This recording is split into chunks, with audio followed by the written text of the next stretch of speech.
Hello dear students. Class six के सभी बच्चों को मेरी तरफ से प्यार भरा सलाम।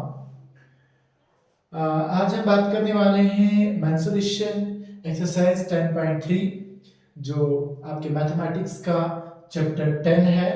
अगर न्यू बुक की बात करें, न्यू एडिशन की बात करें, तो इसमें जो हमारा क्वेश्चन नंबर 1 है, find the areas of the rectangles whose sides are. आपके पास क्वेश्चन 1 में बताया है, आपके पास कुछ रेक्टेंगल्स, ये आपकी बुक पे गिवन नहीं है, ये मैंने फ्री यहाँ पे डायग्राम्स लिए हैं आपको समझाने के लिए। पहला जो हमारे पास ए पार्ट 3 सेंटीमीटर एंड 4 सेंटीमीटर, यहाँ पे मैंने एक फिग के जरिए 3 सेंटीमीटर इसकी ब्रेड्थ है, 4 सेंटीमीटर इसकी लेंथ है। फिर 12 metre and 12 metre, 21 metre, 2 kilometre and 3 kilometre, 2 metre and 70 centimetre. ये हमारे पास कुछ एरियाज दिए हुए हैं, कुछ लेंथ्स दी हुई हैं।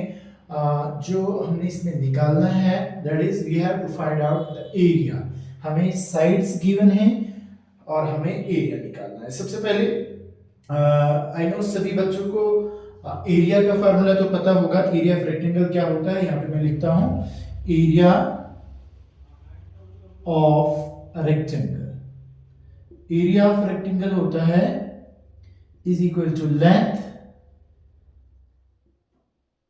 इनटू में ब्रेड्थ। लेंथ को हम स्मॉल एल से और ब्रेड्थ को हम बी से डिनोट करते हैं, दैट इज लेंथ इनटू में ब्रेड्थ। तो सबसे पहले हम करेंगे इसका first part, A part solution. हमारे पास लेंथ जो दी है, हम लिखेंगे length of rectangle is equal to, देखो लेंथ हमारी जो होती है वो लॉन्गर साइड होती है, that is 4 centimetre. Length of rectangle is equal to 4 centimetre.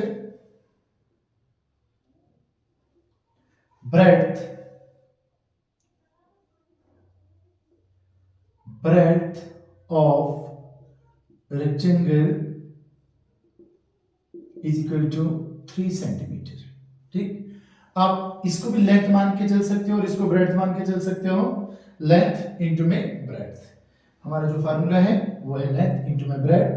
तो लिखेंगे हम therefore area of rectangle is equal to length into में breadth is equal to 4 into में 3 इज इक्वल टू, देखो यहां पे थोड़ा सा ध्यान देना, हमारे पास ये है 4 सेंटीमीटर इंटू में 3 सेंटीमीटर,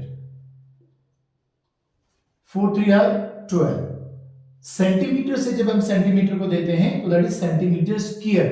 सेंटीमीटर इंटू में centimetre is equal to centimetre square, just like x into x is x square, तो 12 सेंटीमीटर स्क्वायर। ऐसे करके आपने लिखना है।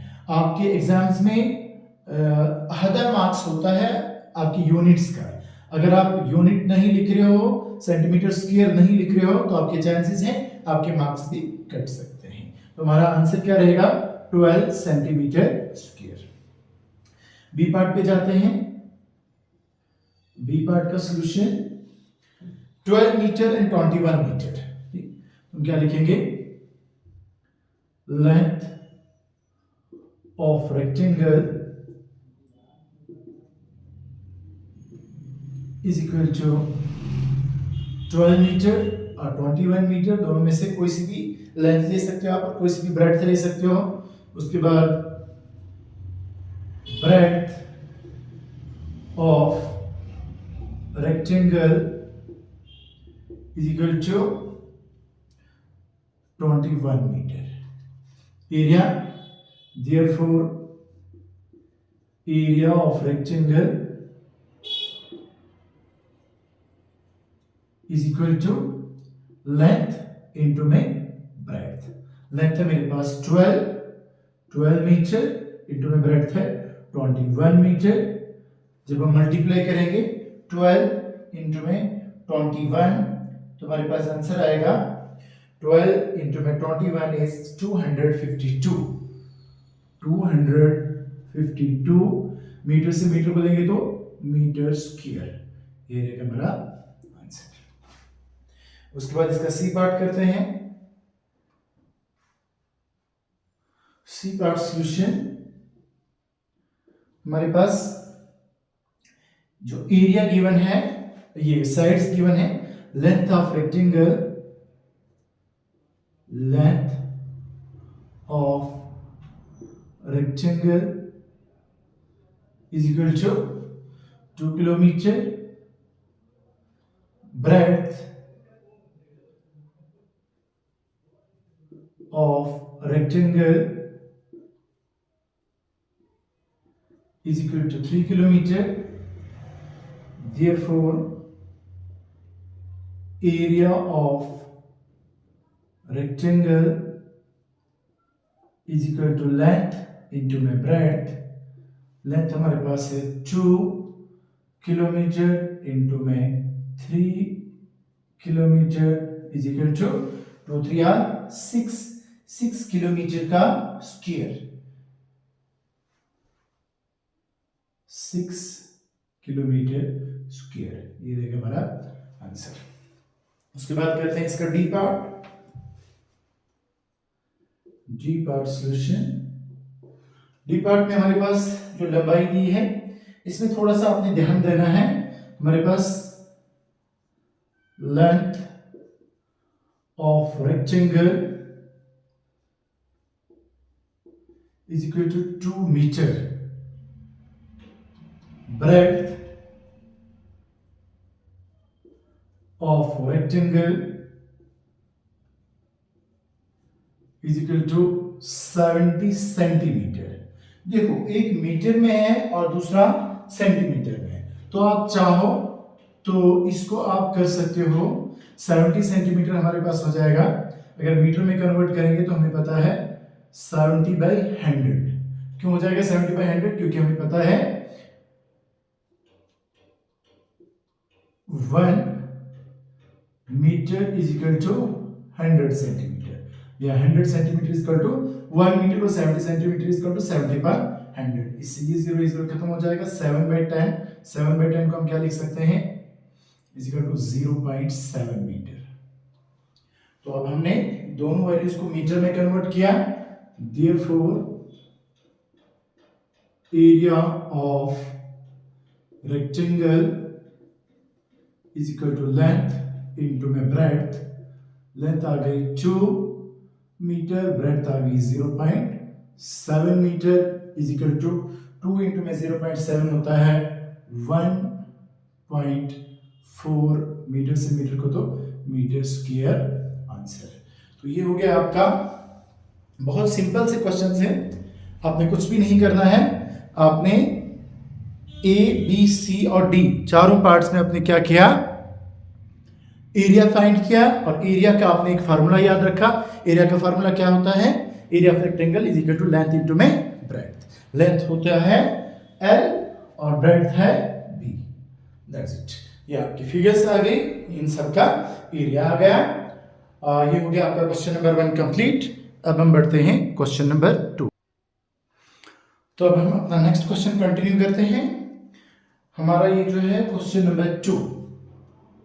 क्वेश्चन 2 में आपको बोला है find the areas of the squares whose sides are 10 centimetre, 14 centimetre and 5 centimetre. देखो मैंने रफली यहाँ पे स्क्वायर लिया है। स्क्वायर की सभी साइड्स इक्वल होती हैं। अगर ये 10 सेंटीमीटर है तो ये भी 10 है, ये भी 10 है और ये भी 10 है। 10 सेंटीमीटर, 10 सेंटीमीटर और 10 सेंटीमीटर। सेम ये सभी साइड्स 14 सेंटीमीटर होंगी और सभी साइड्स 5 सेंटीमीटर होंगी।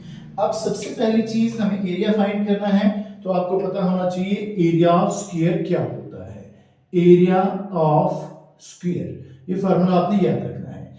एरिया ऑफ स्क्वायर होता है साइड मल्टीप्लाई बाय साइड, जिसका मतलब क्या हुआ, इज इक्वल टू साइड का स्क्वायर। साइड का स्क्वायर यानी साइड को हम 2 बार मल्टीप्लाई करेंगे तो हमारा एरिया निकल आता है। तो बहुत इजी से क्वेश्चंस हैं। सबसे पहले ए पार्ट हम करते हैं इसका, ए पार्ट सॉल्यूशन। देखो हमें क्या बोला है, साइड गिवन है 10 सेंटीमीटर, हम लिखेंगे side of square is equal to 10 centimetre. Area of square is equal to 10 centimetre multiply by 10 centimetre. ये सेंटीमीटर्स जो यूनिट्स हैं वो लिखना ना भूलिएगा, साथ साथ में लिखिएगा 10 इंटू में 10 होता है 100 is equal to 100 centimetre square, क्योंकि सेंटीमीटर से जब हम सेंटीमीटर को देखते हैं क्या हो जाता है स्क्वायर, तो 100 सेंटीमीटर स्क्वायर ये रहेगा हमारा आंसर। उसके बाद इसका जो बी पार्ट है उसको देखते हैं। बी पार्ट में हमारे पास है साइड जो दी है वो 14 सेंटीमीटर है, side of square is equal to 14 centimetre area, therefore area of square is equal to 14 centimeter multiply by 14 centimeter।